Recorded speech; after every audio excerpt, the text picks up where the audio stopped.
I would like to invite Joyce Oliveto.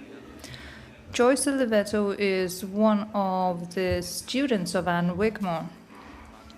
When Anne Wigmore and Viktoras Kulvinskas established Hippocrates Institute in Boston and Puerto Rico, she also wanted to spread her teachings throughout America, and Michigan was one of such places. In Michigan, they had the Creative Health Institute established, and that Creative Health Institute tried to do the same with the help of Anne Wigmore. The Institute tried to disseminate the teachings of Anne Wigmore, and Joyce Oliveto is one of the first directors of the Institute in Michigan, and she would travel to Boston together with Anne Wigmore, and Wigmore would travel to Michigan to do her teachings. Hi, everybody. Wow, such a special occasion, so much more than we ever expected. I hope it's that for everybody. I guess I'll begin with my story. And in 1979, a dear friend of mine gave me 2 books. And she was leaving for California, and I was a vegan at the time. And one was Be Your Own Doctor, and the other was Survival into the 21st Century by Viktoras Kulvinskas. And I devoured them. Actually, I'm on my 3rd copy of Viktoras's book. The first one went into shreds. And ironically enough, about 2 months after that, I was diagnosed with fibroid tumors, 2 tumors on my ovaries. I was going through a divorce. I was extremely depressed. I had 3 teenagers at home, and I went to the gynecologist, knowing what I was dealing with, pretty good idea, and basically was told that I should, come back and have a complete hysterectomy. I was 38 at the time, and I know the ride home from the doctors was probably one of the longest in my life. And I kept thinking about the words I read. Now remember, this was like February 1980, March 1980, and not too many people knew about raw and living foods. And did I really believe that the body could heal itself? Just because I read it in the books, I knew I felt better as a vegan. So I went home and I opened up Be Your Own Doctor, and I called Hippocrates and actually got the opportunity to speak to Dr. Ann for the first time, and had the most beautiful conversation with her, and fell in love with her over the telephone. Made a decision at that time that I was going to go. However, my oldest daughter was graduating from high school at that time, and my family thought I was going to die because I wasn't going to go get surgery, and I made a decision to go, so I waited till after the graduation parties, and in August of 1980, I attended Hippocrates Health Institute. And it was the 2 most profound weeks of my entire life. I went in anemic because I had been lost so much blood already, and very depressed. And within a 2-week period, and I know a lot of us, have had similar experiences. For me, it was a pivotal point in my life. All the bleeding stopped. The tumors dissolved. The depression went away. I felt joy in my life, and for the first time in my life, I felt God for the first time in my life. I didn't really understand how it all happened at that time, but I felt a joy I'd never experienced, and I knew this was something that I was never going to walk away from. I left there a different person. When I left Hippocrates, I felt like I was walking through the world in somebody else's body and looking at the world through somebody else's eyes. And I was so excited about it all. I went home and I just couldn't stop sharing it. And I was sharing and sharing and sharing, and people really didn't experience what I experienced. So they didn't understand the passion that I had or what my experience was. And I went home and I was told my kids, taking all the food out of the kitchen, you're going to eat all green. And I had 3 teenagers at that time. Of course, that didn't go over too good. And what I realized then is I needed to be an example, just be an example, because I'm the one that experienced this. And there was 35 people in Boston from around the world and made some wonderful, incredible friends. But I just realized I had to kind of be quiet and be an example, which I did. And it's just been the most beautiful time of my life. I feel grateful every single day for doing what I love to do and teaching what I teach. It has passed down through generations, even to my great-grandchildren. I'll be 70 in November. I had the opportunity to work a lot with Dr. Ann, because when I left Boston, Dr. Ann told me about Don Hoy and about Creative Health Institute, and I only lived less than 2 hours from Creative Health Institute. So I hightailed it out there. I called Don up, and at that time, he was just building the sleeping rooms on. Creative Health Institute used to be a saloon, and it was a saloon, and they had a band, and it was a country saloon, and I guess it was pretty wild. I've heard some crazy stories. Don went to Hippocrates, and then he came home, and he shut down his saloon, and he turned it into a health center, and he built all of the bedrooms. And when I went there, they were just finishing up the rooms, and it became a second home to me and a support system to me. There was really nothing else going on in Michigan at the time, and not too many places in the United States, actually. And so I actually began teaching there.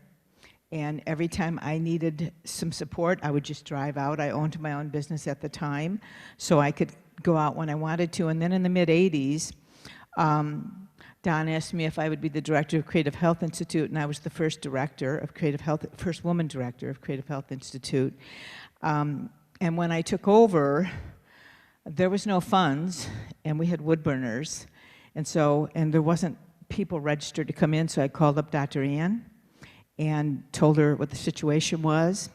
And I brought some newspapers in, and we wrote some articles, and Dr. Ann came in for 3 weeks, and I set up a tour of Ohio, Indiana, and Michigan, and we kind of started to market Creative Health Institute together. And traveling with Dr. Ann, as a lot of us know, is very, I don't know the right word, it's interesting. We had so much fun. I remember one time driving through a snowstorm, and somebody was driving us, and it was a blizzard, and I was like, not panicking, but I was a little anxious, and Dr. Ann just turned around, and she just said, "My dear, just close your eyes." For those of us that know her, we were all dear, and you're getting, I'm hoping you're getting the soul of who Dr. Ann was from all the love that we felt from her. We would stay in hotels, and she'd call me in at night, and she'd have dinner ready, and she'd have a tablecloth on the floor. Dr. Ann never ate in front of anybody because she meditated while she ate. And she would have a tablecloth on the floor and have the energy soup ready, and I would sit down and eat. Then we'd lay in the bed and watch old movies. She loved old movies. She just really liked old movies, and she liked garage sailing too. So these are some of the fun things that I really remember. I had the honor to help her create the Health Practitioners Program in Boston. I was able to work with her while she was working with AIDS patients and had to rent another building to do that. I was with her during the times that she almost had to go to jail for the book she was writing about it, and basically what she did is ship her books out to a lot of us that loved her so much and said they wanted to burn them all, and she just shipped them out to all of us and said, "Here, give them away." So she was just determined, and she knew was what the world needed. And what's happening here is so incredible, because to be able to change the consciousness of the world seems like it's such that long ago, seemed like how could that really happen? But one person at a time, and you can feel the passion that each and every one of us have for how it's changed our lives, and what it's done in the lives of people we know. And so one person at a time, teaching one person, it's happening. I mean, it seems as if that raw and living foods are just common nature now, no matter where you go. When you can see a commercial on television for a paper towel, and they're spilling raw juice, and they're juicing it, and they're wiping it up with paper towel, that's pretty exciting, just that little thing. On regular TV, they're showing making raw juice and cleaning it up with a paper towel. So a lot of us have talked about the importance of spreading the word, and It feels so incredible to be here in Lithuania. I didn't have any idea it was such a beautiful, beautiful country. I just absolutely love it. I absolutely love it. And I want to come back. And I just heard about an incredible spa that I just never thought that I'd want to come back. So next year when we have this, I'm coming early. I'm going to go to that spa first. It sounds very nice. But the country is gorgeous. The feeling is gorgeous. I have dear friends in Maui that are Lithuania, and I was just there a week, actually I was just there last week. And I told them I was coming. They were reading the paper from Lithuania, and there was a big article in the paper from Lithuania about this event.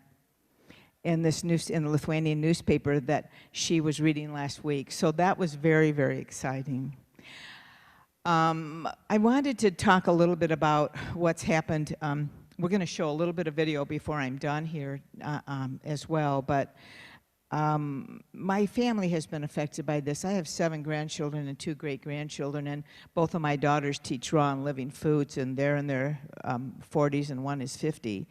But my grandson, Ryan, the first food he ever had was breast milk. The second food he had was energy soup, and the third was raw living food pâtés. And so Dr. Ann and I were able to, I brought her into Creative Health on a regular basis, and we were able to do a lot of wonderful things together to be able to have my children exposed to her at such a young age.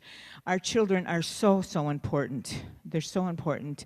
And as Cheryl said, making living in raw foods is very easy. It doesn't have to take a lot of time, but you can make it taste absolutely delicious, and it is not a lot of work. When you think of the cleanup of cooked foods, you're not going to believe it's less time and it's less money to do a raw living food. You take it a step at a time, but whatever you do best in your life, how long did it take you to learn how to do what you do best? Really think about it.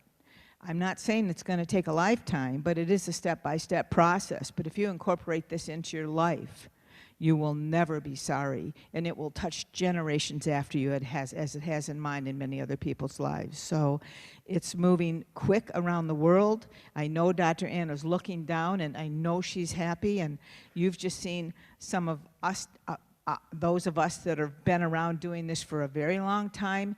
Join us and share this with people. Touch people's lives. Every day, I'm so grateful. I know my life would not be as fulfilling as it is today. You've never heard any of us use the word work, because what we do is our passion. And we love to help people, and we love to help to touch lives, because we get to see them change. So join us in doing that. I'd like to close in showing you a few short videos. By the way, I have a lot of videos of Dr. Ann, a lot. And I want to thank you so much for helping me with this. We're going to show a few. This here was a retreat in the mid-'80s. After I left Creative Health Institute, and I have my own health center and retreat center in Michigan as well. But this was one of the retreats. Dr. Ann came to my house before I bought my retreat center, and we did a retreat here. And I want you to see the end of this, because it's really, really cute, and you get to see her, for those of you that haven't seen her on video.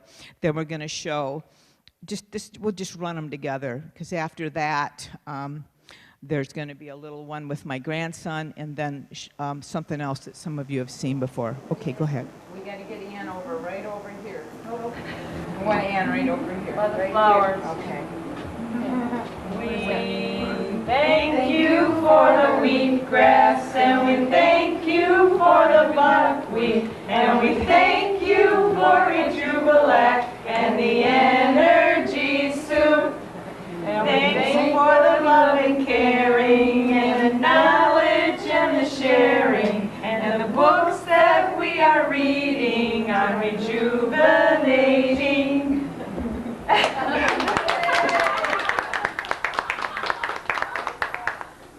really nice. You must practice it so well. We just learned it just now. Just made it up. Look at that. Beautiful. Is that from the garden? Yeah, that's a fuchsia. That's from the plants we have hanging over there. Oh, yeah, right, I see it. Thank you so much for coming and sharing the Oh, that was weekend. really It's been nice. so Very wonderful. nice. Here, it says we love you. Thank you, thank you. Let her blow the candle. Oh, All she right. doesn't have to blow the candle. Okay.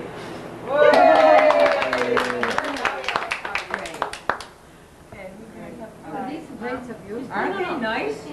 They were marked down 50 cents a piece.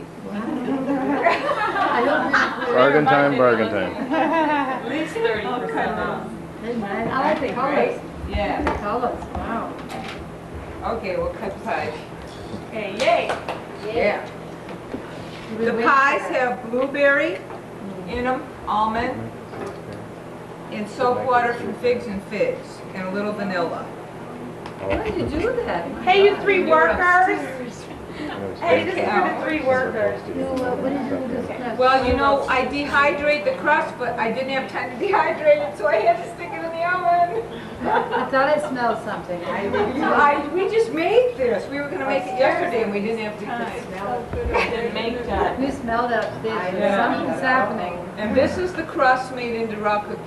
And these are good dehydrated too, and you can just like stick them down like that. Don't worry, they'll be gone, don't worry They'll about be that. gone. How many, huh? They'll be gone. They'll How be many gone. of us are there here so I know how many pieces to cut? Well, I think I'm just going to try one of these little cookies. Oh, you guys can take a cookie. Ann, are you going to taste the pie? Yeah, well, a little bit, yeah.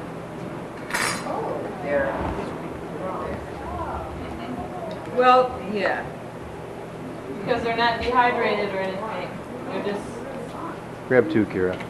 blended. Thanks. You're welcome. Think about it, going good. Go for it. Juicy. Why are you picking them up? They're going to fall down. Oh, I guess you can leave them on then. I thought they were still frozen, but they're thawed out already.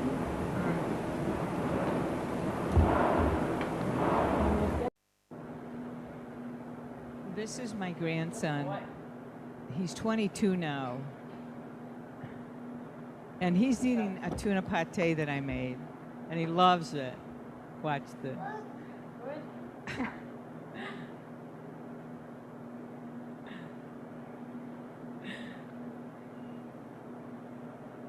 Haven't gotten him on video in a long time.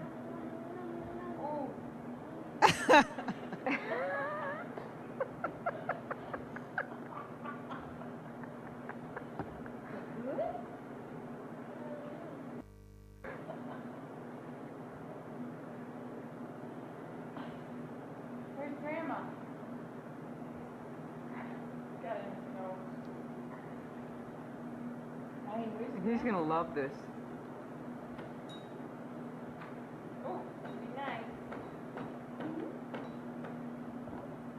You say hi, Grandma. Breathing in and out.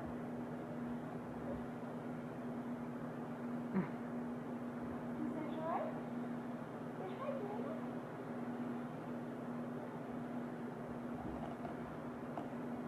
This has got to tell you that children really, really love raw food. This is just one of many children that love raw food. I do a lot with children.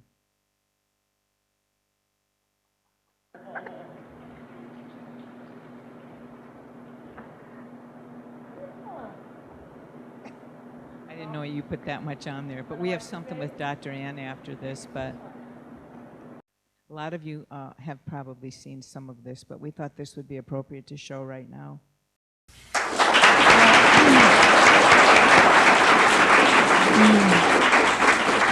Can I say just a little bit? Oh, yeah, okay. All I want to say that I've been very much blessed to have opportunity to weave with, I call them human angels, really. Anyone that have made changes, especially some time ago, things are much easier now, by the way, to change. But before that, as Sylvia said, you get ridiculed. And I'm really appreciating, and I appreciate this very, very much, what has happened tonight. And not only that I feel for myself, but it does give people more courage and more effort they will make when they hear about what has happened through this living food. So I'm very, very grateful, not for you, also for everyone that took part in this. And thank you again, and bless you with all love and light and all the wonderful things to come. Bless.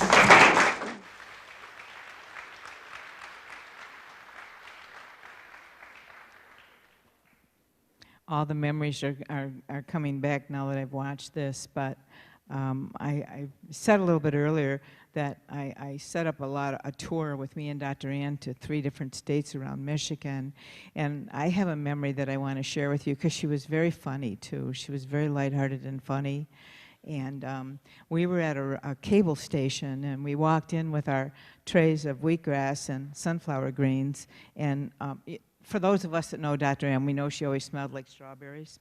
And she used strawberry oil, and she used beet juice on her cheeks. And she'd put the tray of wheatgrass down on the counter, and the girl behind the counter at the TV station said, "Oh my goodness, it smells like strawberries."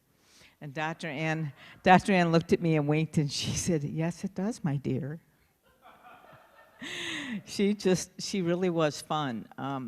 She was just this loving, lighthearted person, and with, you just never sometimes wouldn't know what would come out of her mouth. I heard a story from Brian that just cracked me up. He was telling a story last night of when he would fly with her, she would bring her bags of sprouts, and she would get up on the plane and put it on people's plates when they were eating. That's a new one. That's very exciting. So we all have some really special stories about Dr. Ann. She's the one that I learned more than anything to use wild edibles in my energy soup, because I love purslane and lamb's quarter, and that's my favorite energy soup, is purslanes and lamb's quarter. And we have it in Michigan most of the growing season. So and I know you must have it here, so learn some about wild edibles. Energy soup is delicious, but the tastes and the textures that you bring into your life, you can make any of your favorite foods taste absolutely delicious. You don't just have to eat simply all the time. So know that as you learn this, and the rewards that will come to you will be numerous. Thank you so much.